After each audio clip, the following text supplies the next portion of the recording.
Welcome to Platform Builders, the podcast for leaders in software development to talk about the future of SaaS.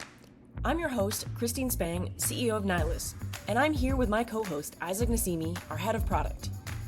Each week, we'll be interviewing different builders to discuss the magic of software development. Platform Builders is brought to you by HeavyBit, the leading investor in developer startups. For more information, visit heavybit.com. If you're interested in being a guest on the show, or if you'd like to suggest a topic, send us a DM on LinkedIn. Today we have on the show Brad Rigby. Brad Rigby is the Director of Product Management over at Canopy, which is the number one accounting practice management software on the market. Hey, Brad. Good to have you on the show. So let's jump into it. Brad, tell us a little bit about Canopy, what Canopy does, and kind of your story of how you came to be at Canopy, and maybe some of the founding story of Canopy if you were involved in any of that. Yeah, so I actually joined Canopy about 5 years ago. So Canopy, even before then, was really hot in the tax world.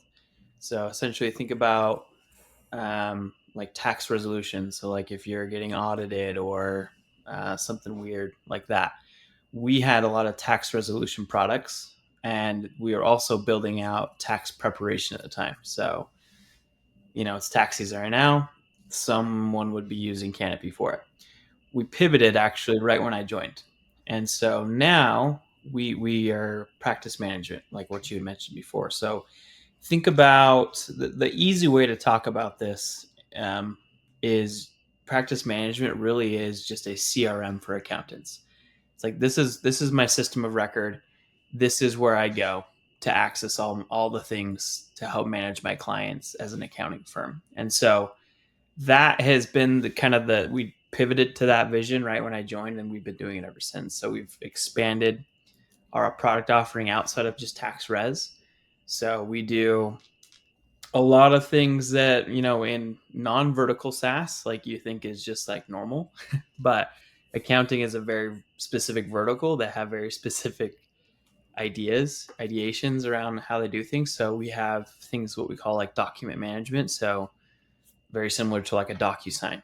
You can upload, sign documents, stuff like that. We have a task workflow area that we use. And then we do a time, billing, and payment suite. And so all the kind of the nitty gritty details of like an accounting firm's bills. So accountants are running their own business. They still have to do their own accounting, if you will. And so we've expanded to different portions of that. And now we're trying to kind of call ourselves like a firm-wide operating system. Like this is like where you go for all the things you need to go. So that's my story and how I've been. But Canopy's been around for 10 years, and those 5 years prior, they were focused way more on tax. Our name was Canopy Tax. Forever ago, we've kind of rebranded that just to be Canopy now, because we're trying to be more agnostic to tax and just be general accounting software. I think that's really interesting, and you see a lot of startups pivot their focus entirely. I know Nihilus did, right? When Spang founded Nihilus, it was an email client initially, and we ended up going much lower level. I say I wasn't here at the time yet. We ended up going much lower level and really serving the APIs, that help drive kind of the engine behind the email client. But I feel like it's rare to do that 5 years into a company. Especially if you have some sort of traction and whatnot. So you were there when that change happened? Yeah. And what was that like? What was kind of the rationale there? What was the internal vibe amongst the other employees? How was that? Yeah. So kind of what happened, we were churning like crazy. And so that industry that we were in, the tax resolution industry, not a bad industry, but they skip around from software. So we weren't having people stuck in the software as much as we wanted to. So that's why we pivoted to be practice management, because we wanted it to be a sticky software. We didn't want it to be a transactional software that you could just go somewhere else to do. And so we switched that around, changed our entire vision, changed our strategy, Our board obviously was like a little confused by it, and we had a change in leadership at the time, so it was a massive change. It wasn't by any means small, but it was necessary. And so the biggest reason is just because we wanted to be more sticky, be more system of record, be really truly ingrained into an accounting's workflow and daily life, rather than just a seasonal offering that they just used once or twice a year around and after tax season. So that was a huge change for us. As far as like the people go, like, yeah, like everyone was stressed about it. Everyone was, we were going this way, now we're going this way. Like, why? And so us as a product team really had to like paint our vision and lay our stakes in the ground. Like, no, this is what we really want to do and what we should be doing.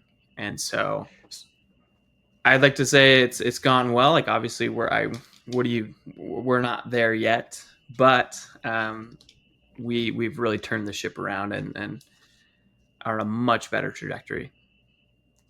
So your product team was the primary driver behind that change? Yeah. So there were actually 2 or 3 product managers that they came from the accounting space, and so they were very principal in that. And so I had come in like right as this was all happening, and so it was very interesting for me to watch as a product manager at the time. And so yeah, it was very much the product team along with one of our GTM leaders that were trying to paint this vision and turn the company around. I understand that, product drives the roadmap, all that kind of stuff. But at the same time, when you've got something so ingrained into the DNA of a company and what that company does, it's really hard to get internal buy-in, internal alignment. How'd you guys get that snowball rolling or that boulder rolling down the hill for yourselves? I think, we were smaller at the time, so you didn't have to get everyone bought in as much. We had like maybe 70 people. And so when we talked about it, it was like, hey, like we're not turning away from our current strategy fully.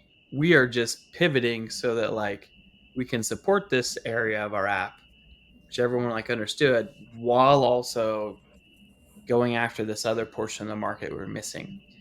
It actually wasn't that hard to do because almost everyone, whether you were sales, support, CS, marketing, had been already hearing this from our customers. Like, when are you guys gonna do this? When do you do this? When do you like so like from a product standpoint, the validation was like very easy to show because we already had people asking for us to do all these number of things that we weren't doing at the time because we were focused on tax.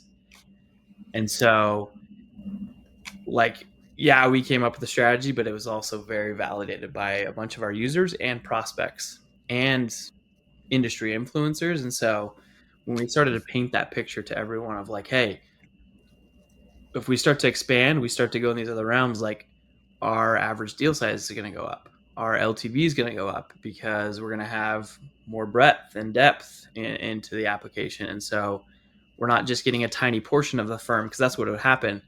So you have a firm of 10 people, you have one person who does tax res and maybe 2 or 3 that do tax prep. So we'd be getting 3 employees of the 10. And we weren't expanding at all. So it made a lot of sense to a lot of people to move this way, and very actually easy to get them on board just because they had already heard it themselves. So it sounds like one of the drivers of this being a pivot that maybe pivot's not really the right word to describe it. It's more of like a reorientation in terms of how you position the software and kind of like what it takes care of for the buyer. It sounds like the people buying the software were part of the same businesses, Often, and yeah. that was something that maybe simplified the transition. But were there aspects of this transition other than sort of the feature set? Like, did you have to start talking to different people at the companies? Did you have to kind of frame? How did you frame Canopy as sort of existing within the tech stack of the people who were using it? Yeah, no, we had to reframe it that for sure. because instead of just being like, hey, we're the specialized tool that does tax and tax prep and kind of is your CRM, we had to like reposition ourselves as like, no, we are your system of record. We are your CRM. Like, we want to store all of your information for everything that you need to do with your clients. And so instead of talking to like one or two people in the firm, like we started talking to partners and like operation managers, more operation minded people, to understand like, hey, what are the needs that you need on this side of the business? What are you lacking over here? The nice thing about, not the nice thing, but nice for us in the tax and accounting and finance industry, most of our incumbents, most of our competitors at the time were incumbents who had desktop software. So they get an update a year from this company, if that. And everything's on the desktop. So nothing's like live or anything like that. Like, they have to have all this other stuff. So like, we really started to pivot ourselves as like, hey, no, we're cloud.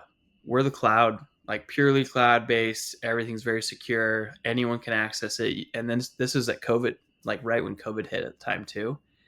So that's actually, we had made this pivot at the beginning of 2020, and then COVID hits.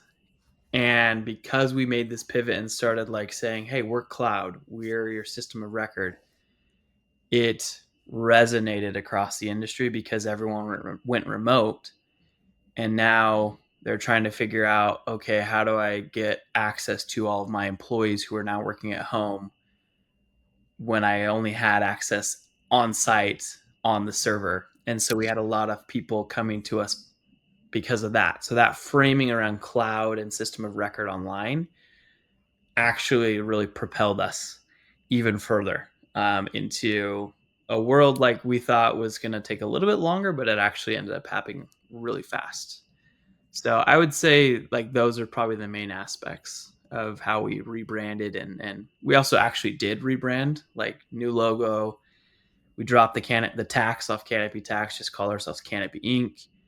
And so it was truly a full rebrand from all aspects of the business. That's kind of wild for me to hear that even in 2020, the main competitors in this space were like desktop software. Like, Yeah. at least, you're in sort of, Silicon Slopes area. It's pretty tech forward.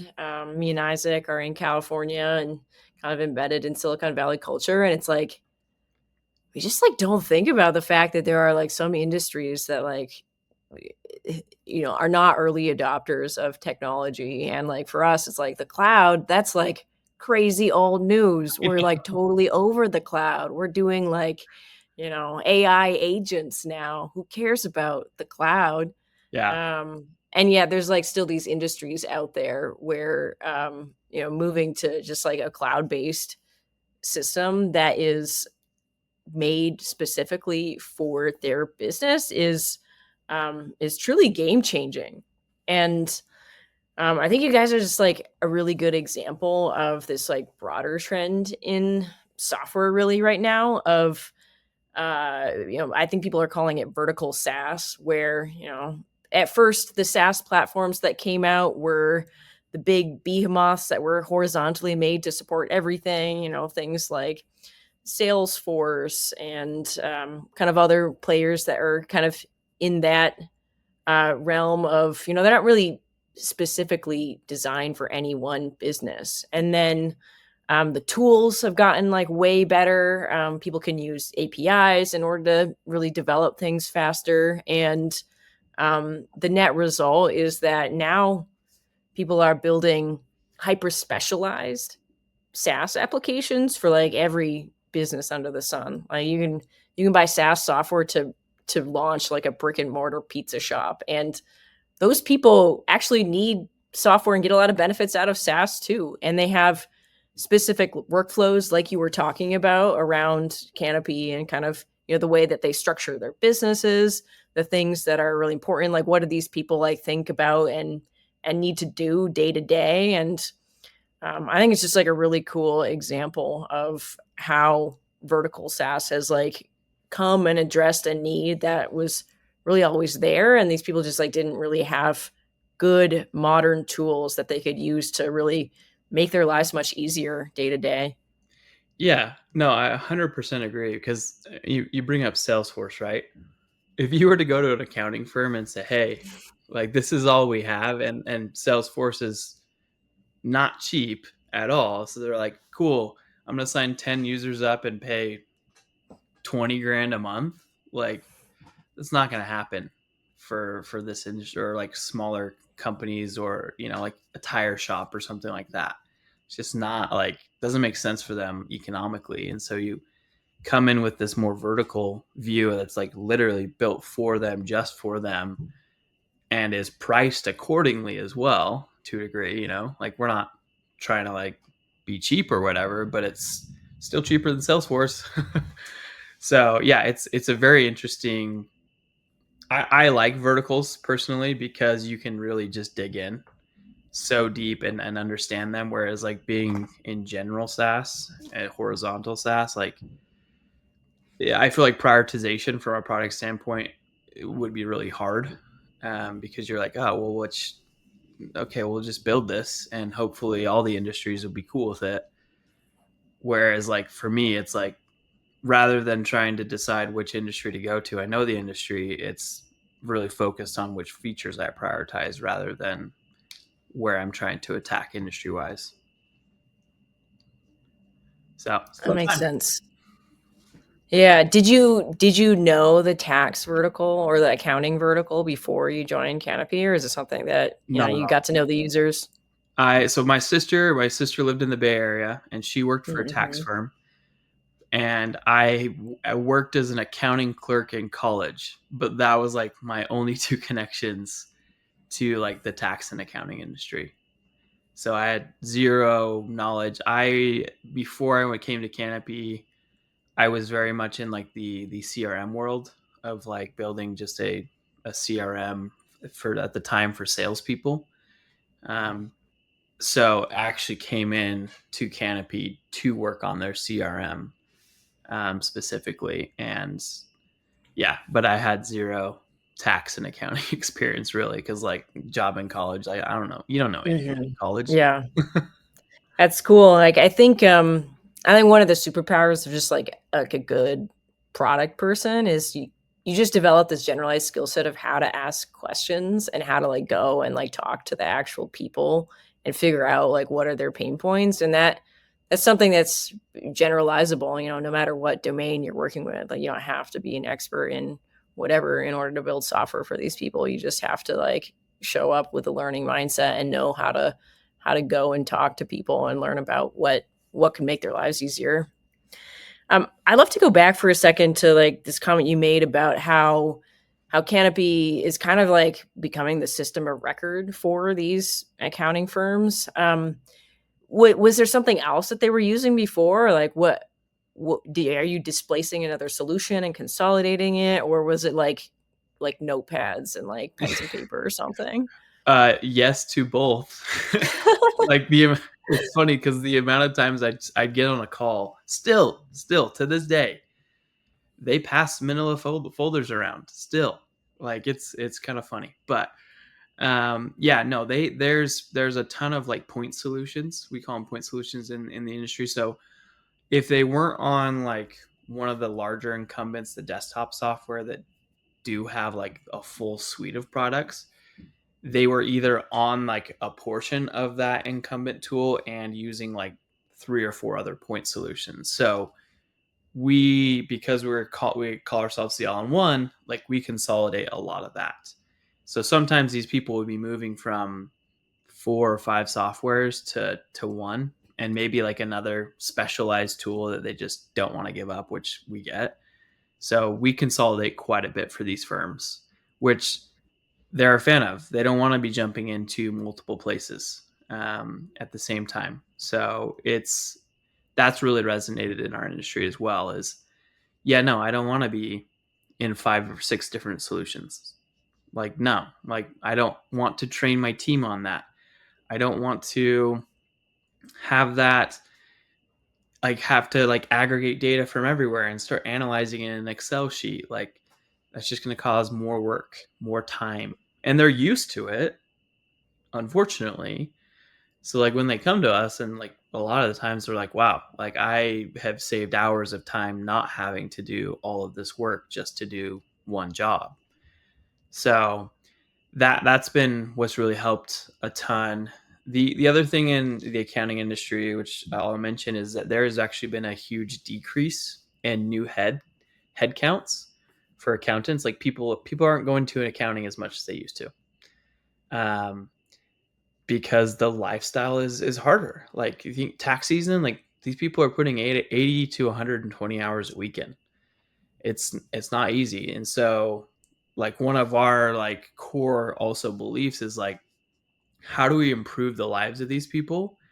How do we make the accounting industry like this you'll laugh at this, but it's said so much interesting. How do we make accounting sexy again? Like it was in the 70s and 80s, you know? And so like that's like something we're like our core that we're trying to do. How can we help make this like a fun industry again and make people want to go into accounting and not dread it? So a lot of that goes on. And because we consolidate, we save time. And when we save time, people are happier. That's funny. What do you think the I What do you just, think the biggest things you're doing are to make accounting sexy again?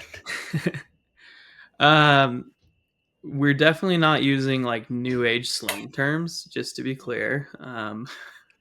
So no But skibbity no or anything like skibbity. that.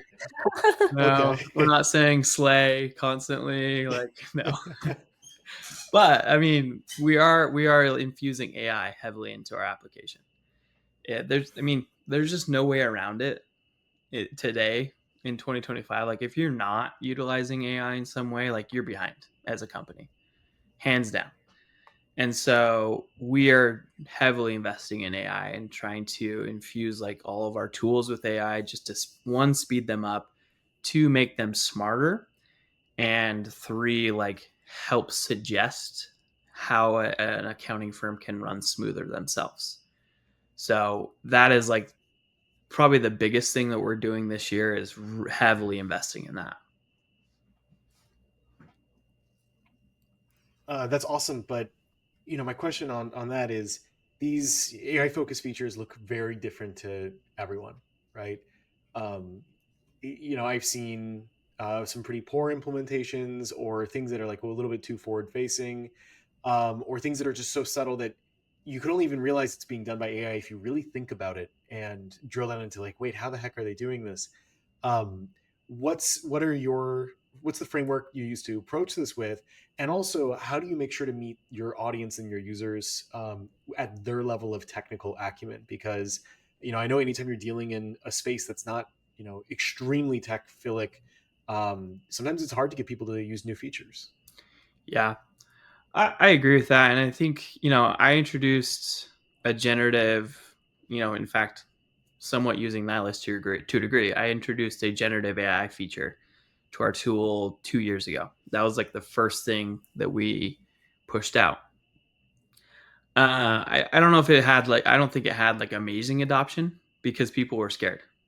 Candidly, like a lot of the feedback that I got during it was like, is this safe? Are you stealing my data? Is the AI stealing my data?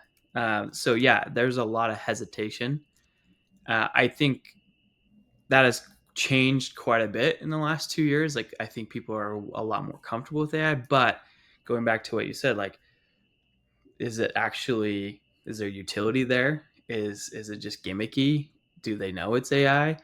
So what we focus on first is what's the job to be done? What's the pain point? What are we trying to solve here? And really look at it from that, like from the customer point, like point of view. And then when we go to the table of like ideation of like solutioning what to do after we put that together, that's where we start to think about like, does it actually make sense to use AI here or not? Like we want to think about AI first and any way we can use it because it just makes sense in some use cases, but oftentimes it doesn't as well. And so like we have a feature we just launched that is a newer AI feature for us. And you would never know that an AI is doing it too in the user experience unless we told you, which we do. And the reason we're doing that is because we have to get people comfortable with it first before we kind of change it to just be part of a regular experience. So we're calling it smart AI, like document automation is what we're calling it. So like it literally that's how we have to do it in our industry, because if we were just to launch a feature and not disclose that it was AI, people would they'd hound us. They're like, these are accountants. These are people who look line by line at numbers and debits and credits and everything. They do the same thing with software. They're worried about data. They're worried about security, all that kind of stuff. So we have to be very careful when we introduce an AI feature to them, and make sure that we're kind of like just baby stepping them into the idea of it and then helping them understand. And then once we've gotten to that point, like with the email stuff, like we have other email tools on it, and it's just not a big deal to them because they understand it. So now like we're introducing this AI tool that's within their documents. We're baby stepping them into it, and then we'll go grandiose and kind of drop the whole like, this is Canopy AI. It's no, this is Canopy's document management solution.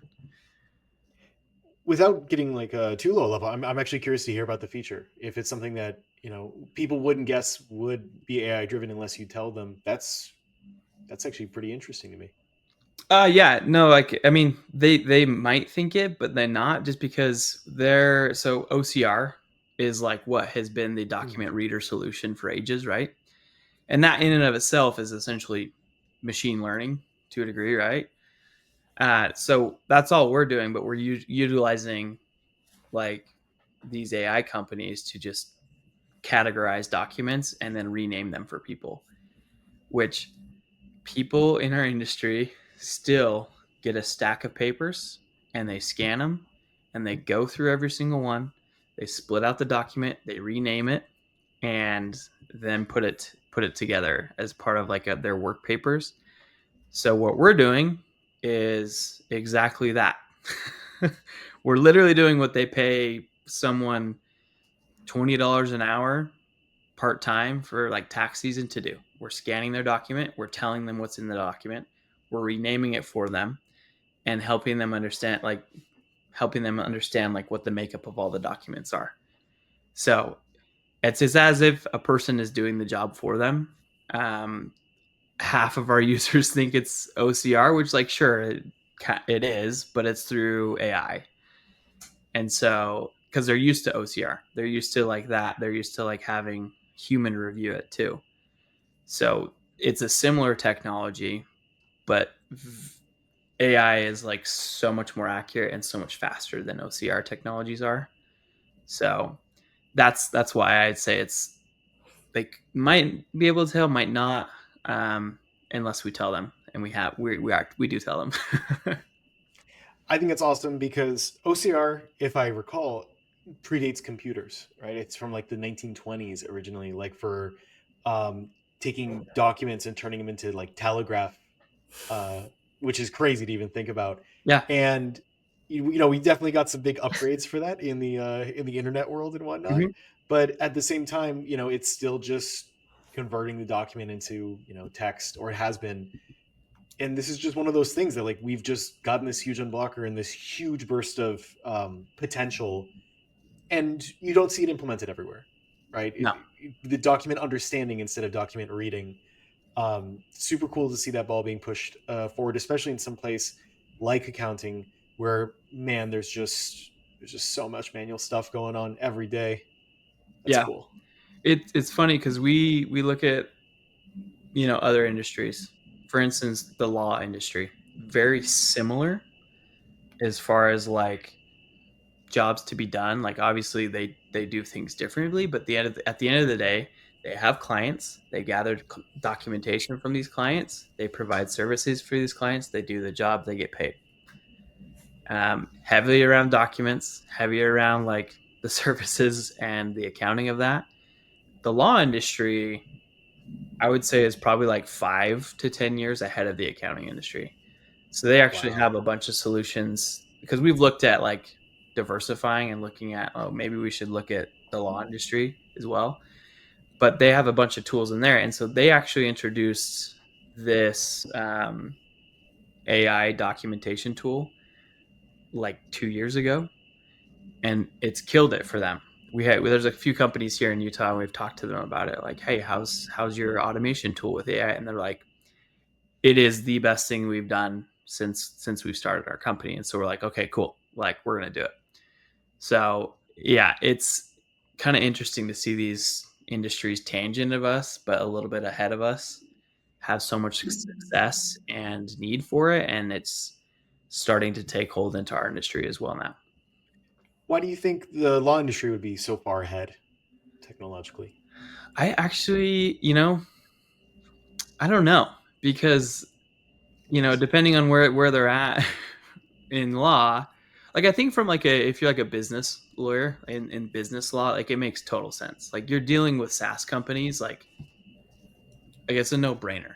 Like no, the SaaS company, they're not gonna want to meet in person. They're not gonna want to drop their documents off to you. And so I think maybe because of that, like it just started to, and probably the problem there, like on the document side, like they have, I think, just as much, if not more, documents they have to deal with on their end than we do.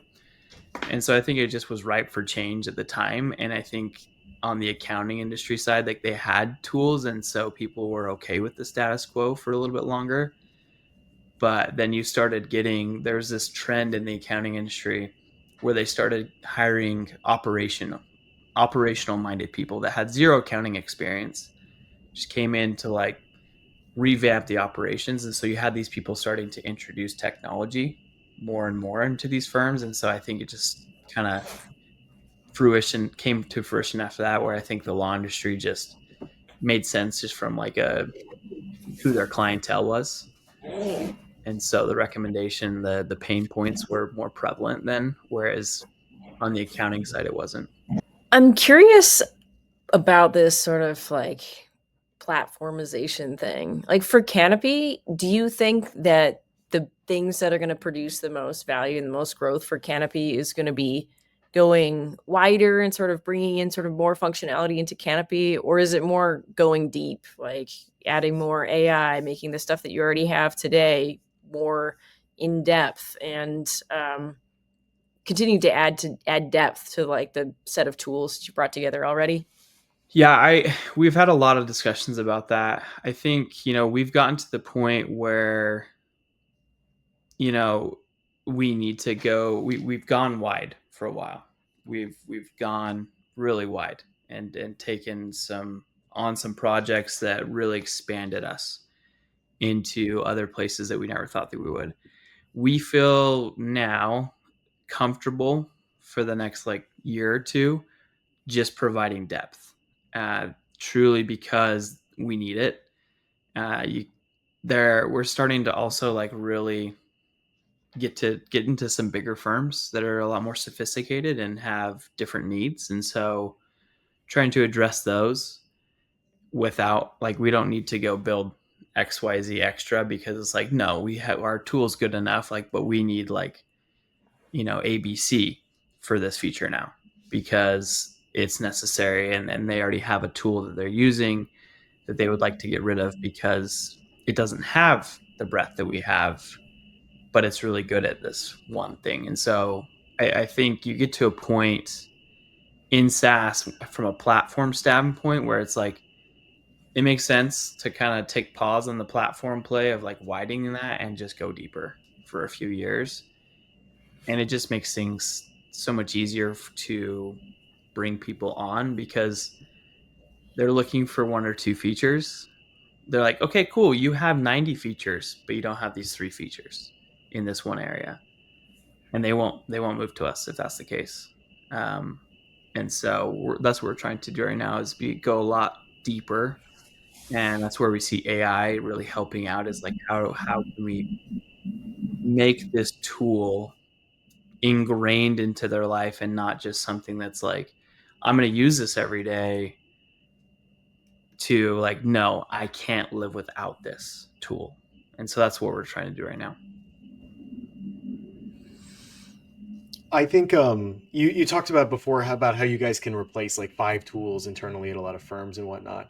And I've always found the challenge with that sort of approach because you're offering bundling, you're offering everything kind of in one place, and it's kind of an integrated thing. And I think the CRM is in the future always going to be the hub, right, of where that happens. And I don't think Canopy is any exception there. But when you're trying to displace 5 tools at the same time, I think you run into this problem where you're providing a subset of all of these tools that you're replacing because those are very specialized singular tools. And so yeah, maybe you have the 80/20 of the features, right? But you don't have all of them. And I've found what you run into is that each person you talk to has this different slice of the features that they need from those 5 tools that you're replacing that you're not quite hitting. Do you have any advice for anyone who's in a similar place and is dealing with that from a product perspective? Yeah, and it's not an easy problem to solve, right? Because you're trying to please you want to please everyone. You have empathy for everyone as a product person, and so you have to pick your battles. Um, so my advice is dig in with customers as much as you can, prospects and current customers. That's like, even though they may want something else, like they're actually probably looking for something else. Like they're probably actually meaning X when they're calling it Z. And so often you'll find that there's this idea that you keep hearing from sales. Like that's where we hear a lot of stuff, right? Of like, you guys have everything but this. That's where we hear it a lot. When you start to dig in, like I did this the other day, they were asking for a feature, and I was like, yeah, cool. Like, so what does that feature actually mean to you? What is it doing for you? And so truly understanding like where the pain point is, what they're looking for, can actually be much different than what it is on the surface. And so you start to do enough of that and talk to enough of people, and you start to really understand like, okay, like this isn't just a one-off thing with this firm. Like, for instance, like a firm I talked to the other day, they're like, oh, i need I need this export, and I need it now. And I'm like, okay, why do you need the export? Well, I'm doing an in-depth analysis of our accounts receivable. I'm like, okay, cool. We actually have a tool for that in our reporting suite. And they're like, oh, well, I don't know how to do that. And I'm like, okay, cool. So this is not necessarily a feature issue, it's a training issue and or a perception issue. And so you'll find that these ideas tend to weed themselves out the more you talk to customers. I am like huge on like being obsessed with talking to customers and prospects, because they're actually going to end up pointing you in the right direction or weeding out the ideas that are distractions. It's awesome advice. I'd love to go back towards AI for a second. So obviously things are changing super fast. There's a lot of hype out there, and everybody who's building applications is trying to figure out like what are things that I can build that drive real value for my end users at the end of the day. What have you found is the sweet spot for where people can use the technology and the techniques that exist out there today and actually create end user value and experiences that is a huge upgrade over what they might have had before? Yeah, I think that's the fun part now too, is that in our industry and probably everyone's industry, is that you see a new startup pop up every single day that does that job, or is doing a job that you thought of, 5 years ago, but it wasn't technologically possible or feasible at the time, right? And so that's actually something that's been fairly easy for us, because we're a platform, right? So we are technically, we own the data. And at the end of the day, in my opinion, if you have the data, like, you're going to win out on every single one of these smaller AI startups, because they don't have access to that level of data or that amount of data. And so when we're thinking about like ways to bring AI that really provide utility, it's all surrounding the customer's data and how we can manipulate that data or make it useful to them without without ruining their workflow, right? So you have to, like, something that we try to do is really layer it in so that it's just a casual experience, but casually suggesting, not like forcing them to do anything. Um, One of the ideas that we've always had is just like, hey, how do we? And this is everyone right now. It's like, hey, how do we create an agent? How do we have an agent in the app that is doing all this work for them? Well, I go talk to like customers about that, and they're like, no, I don't care about that. Like, here's what I want it to do, and I want it to do it my way. And I'm like, okay. But then I'll talk to another customer, and they're like, yeah, that'd be cool, but I want it to do this job and this job only. And so you have to have like a good level of like testing your proof of concepts. That's something that like we do a lot with AI. Is more, well, not necessarily we don't with other features, but I want to get it in someone's face. I don't want to be building a feature if they're not going to see it's useful.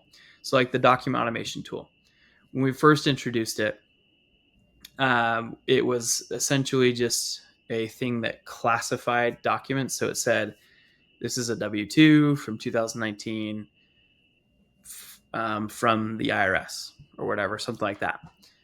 And then we would merge the documents. And so we got that in people's face. We started showing them that. And we told them it was built by like AI, and they're like, yeah, that's really cool. Why doesn't it rename? Like, we don't really care about the classification as much. I want the document's name to change. I spend a lot of time doing that. And so I found that when you show proof of concepts, when you introduce users to your ideas before they're shipped, they actually are able to take it a step further for you and say, yeah, no, this is useful, but I want this as well. And then I'll buy it. So getting stuff in front of customers as often as possible. Not only just talking, but getting it in their face is something that we've done a ton and found a lot of success in making, like, very, very heavily utilized AI tools. Makes sense. What about on the just like the tech management side? You're trying to add more depth to Canopy. Like, are you adding engineers to the team, or Yeah. are you just like getting more done? No, yeah. I mean, so all of our engineers use, like, we use AI to help, like they use it to help code. So that's actually sped things up quite a bit. But we're also going out and hiring a bunch of people too. So we've been fortunate enough to be able to do that right now, because like we believe in it, that this can really change our market for the better. And so we're going to get some very talented people to help improve our AI or start testing new ideas, so that we can get it to our customers and get it to their face and see if we've missed the mark or not. Sweet. Yeah. That's awesome. Looks like we're just about out of time. And before we wrap, we always do a section we call picks of, everybody sharing something. It can be a tool, it can be a piece of media, anything that you found interesting and are excited about right now. So, Brad, do you have a pick to share with our listeners? Um, yeah. So I, as a product person, something that is like, and this is being introduced many tools, unfortunately, but also fortunately, something that is very time consuming, or used to be. And Isaac, you can confirm if I'm wrong on this, but putting together competitive analysis, like very in-depth analysis, takes a lot of time. And having like multiple slide decks to pull from. So something I'm like actually very, very excited about is all the deep research tools that are coming out in AI. Yeah. Like taking like 10 to 15 hours of work that used to be for me to like go look at all of our competitors, figure out what their suite of products are and then like start putting them into like a good comparison matrix can be done in minutes now by an AI. And it's something that like I am like extremely excited about. Um, so that's probably the thing I'm most excited about right now, from like a software standpoint, just because it's going to save me a ton of time and allow me to focus on like what I want to focus on, which is talking to customers and, really what the strategy is. And having that just at my fingertips is just, it's going to be so exciting from anyone who's in like a strategy or competitive analysis role. Like, you got to be using deep research tools every day. I really agree, and I think that was one of those things that when I saw it coming out, I was like, "Hey, I don't really need a big bucket of slop Yeah. of stuff you found, or I can Google my own stuff." And as soon as I tried it, I was like, "Whoa, this is like 10 hours of work that just got done in the amount of time it took me to get up and make a cup of coffee." um, Totally has changed the way I don't know. It's one of those things you keep realizing throughout your day. You're like, wait, I could actually use it for this also. Yeah. It's fantastic. The thing is why I say it's unfortunate too, is because you're going to have, and not like from like, I shouldn't say unfortunate, like, oh, poor me. It just is going to make things 10 times more competitive from like a founder standpoint, from a product standpoint. Like, you're going to see a ton of startups pop up because they're doing all this research, all this stuff way quicker than it used to be. It used to take months to put together like a good business case, and now you can like relatively get it done within a week if you do it right. And that means including talking to people in the market, not just taking whatever's in ChatGPT and copying and pasting it. Like, you can't do that, just to be clear. You still need to like have some level of knowledge to make good prompts and to curate these responses. I agree. I'm a little less doom and gloom about like the negativity of the Cambrian explosion Yeah, of apps that will just keep happening with these things, because at the end of the day, if the bar is that low, then you'll see commoditization and the yeah, bar will become higher again. And then what people expect out of a business or an application in order to be successful will just become high again. And everyone wins. The consumer wins, and the businesses that are nimble and scrappy and scramble well will win too. sure, exactly. Totally. Makes sense. Isaac, do you have a pick today? I do. It is a health tracking or nutrition tracking app called Alma Nutrition, Hmm. ALMA. And I'm someone who I used MyFitnessPal for a long time to log all my food and calories like a true type A person. And they eventually added some very aggressive monetization to that product. I switched over to something called Lose It. And at the end of the day, these were all just kind of like tracking apps. And Alma is so cool because it's one of those like AI first kind of apps where you just press the microphone icon and you just rant to it about the meal you just had. And it could be from a restaurant or just a list of like ingredients that I pulled out of the fridge. And it does a damn good job of really giving you solid calorie counts and estimates. And that's somewhere where if you're like 10% off and you're overeating by 230 calories a day, that actually adds up to a significant something very significant over a year or two of habituating that. And Alma really has figured out how to get it right with the AI first stuff. It's super cool, and I can speak to it like a human being. That's awesome. I do I really like how the latest round of AI tech has made voice interfaces actually good. Yeah. Like, these have existed forever, you're like, Yeah, "Hey, Google, blah, blah, blah, blah, blah," and it was like, "Okay." But now we've gone from like, well, I could set a timer with my voice to I can actually do a bunch of stuff that's actually really useful in a lot broader ways. that Isaac, it's funny. Like, I was literally talking about this the other day. I was looking for a new app because I was so sick of my Fitness Pal, like their Yeah. monetization strategy in the app. It's just like so distracting, so annoying. I feel like I'm trying to find like I'm trying to download load like a song from LimeWire without, getting getting a virus on my computer, Yeah. like by clicking all the like pop-ups, like, get away. that's how I feel like with my Fitness Pal. So I'm definitely going to take your advice and try it out.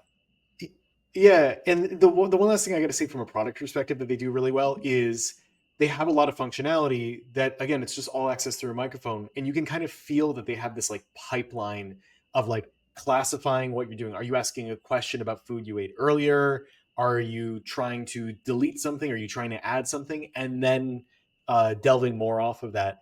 And I think that's like a level up from the what we've seen in the past few years of people just kind of like transparently proxying something to ChatGPT's API and then trying to do something. It's cool to see these pipelines in place. That is the future, I feel like, of this stuff.